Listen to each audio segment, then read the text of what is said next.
Tapi kan kalau kita lihat struktur dari Persib Bandung ya, Bung Juke itu kan di mana kerangkanya itu sebetulnya pemain asing ya. Yes. Pemain lokalnya itu kan mungkin ada Edo di kiri yang sering main, ada Beckham di sayap kanan gitu loh. Dan mungkin di back kanannya juga itu diisi pemain lokal. Sedangkan sisanya ini kan pemain asing semua. Mungkin di tengah lah ada Mark Lok dan juga Adam Alis. Siapa yang kira-kira layak lah gitu untuk dipanggil sebetulnya dari Persib Bandung? Kalau melihat dari performa terakhir, Beckham layak banget. Karena Beckham tuh dalam beberapa game terakhir tuh progresnya pesat banget ya. Sampai Dimas Derajat kehilangan tempat tuh. Kan salah satu posnya Dimas lagi cedera juga. Dimas cedera juga. Di samping Beckham juga di sisi kanan ini memang lagi gacor-gacornya kan ya. Jadi semakin terlihat ya bahwa pemain ini memang dari sisi pengalaman, kematangan di usianya yang relatif muda emang udah cukup sih menurut saya untuk dia diberikan kesempatan dipanggil naik ke level senior. Karena di kelompok umur juga dia udah proven gitu ya. Terus di Persib juga di level senior dia juga proven. Dan tapi barangkali ya Glenn ya, karena di posisi-posisi yang mungkin akan ditempati Beckham itu sudah full kualitas yang ditetapkan oleh Patrick Kluivert ya. Kalau di kanan kan kita lihat aja itu posisinya kan, dari mungkin Marcelino bisa ditempatkan di situ karena nggak ada Witan. Bisa juga Egy juga di situ bisa. Eliano juga bisa di situ. Walaupun dia di klubnya lebih banyak main sebagai fullback kan ya. Terus kalau diturunkan ke sisi gelandang kayaknya nggak mungkin juga ya. Karena di situ kan udah ada Tom Haye, ada Nathan, ada Ivar Jenner, pack lah. Kalau di belakang lebih mustahil lagi karena pemain-pemain terakhir pun yang didatangkan juga ini karakternya defensif juga atributnya kan. Ada Dean James, kemudian juga Joey Pelopesi itu main belakang juga. Jadi kalau untuk di belakang nggak mungkin ya. Paling yang mungkin ya sektor tengah dan depan. Tadi sempat dikatakan oleh Glenn benar. Mark Lok juga nggak mungkin juga bisa menyaingi Tom Haye misalnya. Susah kan gitu kan. Terus Adam Alis juga sama di situ. Ada Ivar Jenner yang walaupun usianya relatif lebih muda daripada pemain-pemain diaspora lain, tapi dia tampaknya memang sudah firm yang bermain di posisi itu, nyaman gitu, udah oke gitu. Jadi susah untuk geser dia juga. Jadi pertama kalau mau dijadikan alasan yang lebih ke preferensi pelatih ya mungkin ya, alasan yang tepat adalah karena secara kualifikasi sudah full. Bukan berarti pemainnya itu jelek. Tadi kita bahas pemainnya ini kualitas dan bagus dan layak. Salah satu yang sudah menaklukkan liga-liga Indonesia tuh Beckham Putra dari level junior sampai senior. Iya, bahkan ASEAN ya. Betul, ASEAN. Dia kemarin juara SEA Games. Dan dia memberikan performa yang sangat bagus walaupun di laga terakhir misalnya ketika lawan Thailand dia sebagai super sub. Tapi dia buktiin dia punya mentalitas yang bagus. Jadi itu dia menurut gue sih kalau memang lebih ke preferensi pelatih barangkali alibinya adalah karena posisi-posisi yang diusulkan diambil dari pemain Persib itu sudah terisi gitu ya. Jadi sulit untuk dia bisa masuk. Tapi kalau dari saya pribadi maunya tetap harus ada karena itu representasi dan itu penting. Karena untuk memberikan apresiasi ya untuk pemain-pemain di tim yang saat ini sekarang sedang memimpin untuk bisa juga dapat kesempatan dapat vibe-nya tim nasional senior yang apalagi sekarang kita tahu semua sorotnya kemudian antusiasnya sedang kesana gitu. Gimana kalau soal ini? Tapi kalau misalkan artinya dengan tadi yang Bu Yuke jelaskan, tim atau pemain yang bermain di Liga 1 ini dari posisi kiper, bek kiri, mungkin di lini tengah ini akan sangat sulit bersaing dong, Bung. Iya, sejujurnya akan sulit bersaing. Karenanya mereka harus punya keunggulan yang spesifik. Jadi harus menonjol. Kalau seorang pemain itu misalnya seperti Arhan katakannya, dia kan keunggulannya spesifik gitu ya. Kalau rata-rata aja gitu akan sulit bersaing ya. Karena yang dilawan ini pemain-pemain yang punya jam terbang Eropa gitu ya, yang sudah punya pengalaman level jauh sekali ya.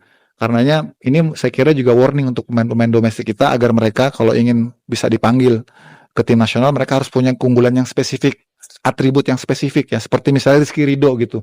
Sekarang pun mungkin belum tentu juga Rizky Ridho nih dia bisa bertahan sebagai starter, belum tentu ya. Dengan misalnya fullback kita semua dalam keadaan yang fit, diasporanya ya Kevin Dykes, Verdong, Hilgers, Ijes akan sulit juga bersaing. Tapi kalau melihat dia punya karakter leadership ya, kemampuan dia dalam membaca permainan lawan, kemampuan dia dalam melakukan intercept, reading the game. Itu kan atribut spesifik yang diperlukan. Jadi mungkin Rizky Ridho masih bisa gitu kan.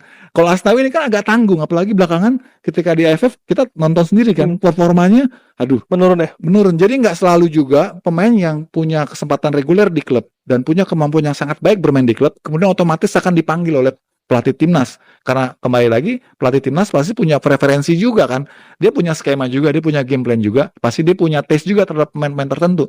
Itu juga mungkin barangkali menjadi alasan, kalau mau dijadikan alasan gitu ya, pemain Persib nggak ada yang masuk misalnya gitu kan. Ya itu dia, karena dalam bentuk tim seleksi ini nggak harus tim yang dominan gitu ya di kompetisi itu kemudian harus dominan juga yang pemain-pemainnya dipanggil, nggak harus juga. Kalau sekarang kenyataannya tadi Gian katakan sudah begitu banyak pemain-pemain diaspora yang boleh dibilang mendapatkan tempat yang bisa dibilang prioritas gitu ya. Semakin sulit pemain-pemain kita kalau mereka nggak punya keunggulan ataupun atribut skill yang spesifik gitu. Elkan Bagot kayak lupain deh ya Pak. Elkan Bagot lupakan lah ya, walaupun dia punya spesifik atribut yang sangat baik ya dari sisi postur, clearance ya, kemampuan juga untuk covering, shielding ya, tapi kayaknya lebih menurut saya pribadi, saya nggak tahu bener apa kagak, boleh dikurasi juga, tapi kayaknya ini ada persoalan non teknis ya, membuat dia sepertinya enggan untuk kembali. Personal ya, saya nggak tahu. Mungkin netizen lebih tahu. Netizen tahu, tulis di kolom komentar. Nah, ini juga ada soal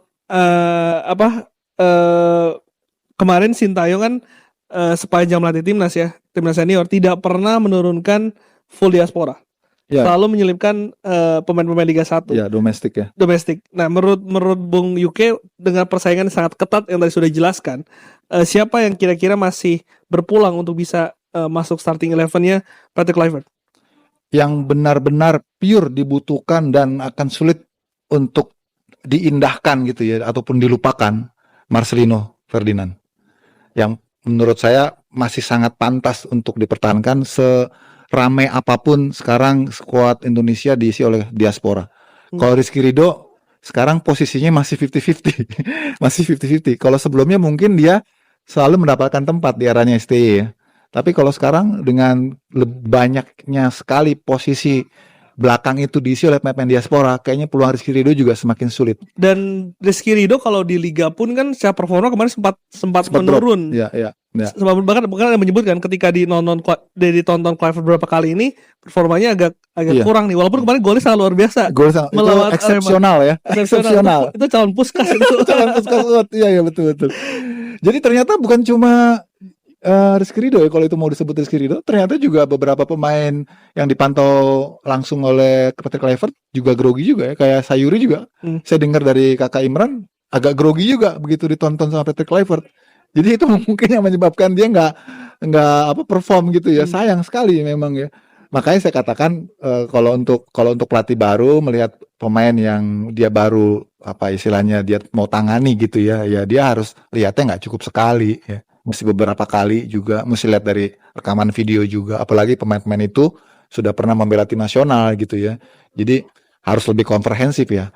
Cuma barangkali karena sekarang waktunya sudah mepet, sehingga Patrick Kluivert juga harus mengambil keputusan yang cepat, ditambah lagi dengan masuknya beberapa pemain naturalisasi yang baru, sehingga akhirnya istilahnya nih kapalnya udah makin pack gitu, makin penuh shipnya gitu loh, jadi harus ada beberapa yang ditinggal gitu ya. Makanya tadi saya katakan ini kan timnas ini kan dinamis, masih ada pace berikutnya di bulan Juni, ya mungkin Patrick Kluivert dan juga Alec Pastur maupun juga Denny Lanzat untuk kemudian melihat lagi lebih banyak pertandingan-pertandingan di Liga 1 sehingga kesempatan untuk para pemain ini istilahnya mengembalikan kepercayaan dirinya lebih baik itu untuk kemudian bisa dipanggil. Kalau cuma sekali emang agak berat. Cuma masalah Liga 1 ini cuma sampai bulan Mei nih. Kalau nggak salah ya sampai bulan Mei. Karena kan tinggal 7 game lagi gitu ya. 7 apa 8 game lagi. Jadi harus tepat juga sering-sering nonton nih. Setelah pertandingan ini kan kita ada libur hari raya ya. Itu juga harus dimanfaatkan untuk eksplorasi pemain-pemain kita gitu. Bu Yuke, melihat tadi kita nama-nama sudah mengulas satu persatu lini per lini, melihat skema yang tadi Bu Yuke di awal sempat menyinggung. Ini kita masih cuman bisa ngeraba-raba doang skema apa yang akan dimainkan. Kalau menurut Bu Yuke, apa yang akan berbeda atau mungkin skema apa yang mungkin bisa diterapkan Patrick Kluivert dalam match day lawan Australia dan juga Bahrain? Iya, ada dua opsi yang sedang ramai diperbincangkan di publik. Apakah yang dimainkan dengan cara Patrick Kluivert bermain, sebagaimana kita tahu dia di Curaçao juga dulu memakai 4 back, atau dengan cara bermain dengan basis dari Alex Pastoor dengan 3 back ya. Tapi apapun, menurut saya sih melihat dari karakter pemain-pemain yang sekarang dipanggil untuk bisa mengakomodasi lebih banyak pemain-pemain yang ada saat ini, formasi 4 back dengan posisi kita sebagai tim tamu nanti itu lebih realistis deh dengan 4 back. Kita akan lebih kuat di belakang karena itu pondasinya sudah fix menurut saya ya. Di kiri ada Verdonk, 2 center back kayak J.E. Jess dengan Max Hilgers, di kanannya Kevin Dix. Mudah-mudahan Kevin Dix ini benar-benar fit ya. Kemarin kan sempat cedera ya. Chelsea ya? Iya. Artinya kalau seperti itu, maka 3 yang di tengah ini, Ivar Jenner, kalau masih mempertahankan skuad yang lama, Tom Haye, kemudian satu lagi nih, karena kalau Justin ini kan nggak mungkin ada ya. Bisakah ini Marcelino di sini? Ya kan? Terus 3 di depannya, mungkin Rafael Struijk, terus Ollie Romani, terus di kanannya ini, tinggal opsinya, apakah mau pakai Hoki Caraka, atau Egy juga mungkin bisa di situ. Atau Egy ya. Tapi itu dia, Egy sempat hilang nih dalam ingatan saya, karena kemarin dia dibopong keluar. Takutnya dia nggak fit. Dipanggil, dia sekarang OTW timnas, tapi takutnya dia nggak fit, dia nggak bisa main juga. Mungkin buat lawan Cina mungkin ya. Lawan Bahrain nih, mungkin lawan Bahrain ya. Itu dia kekhawatiran, karena kemarin tuh yang di laga terakhir itu yang sempat ditanduk keluar itu Egy sama Hoki. Jadi kita depan nih krisis banget nih. Atau Leo Pelupesi. Kalau kita pakai 3 back.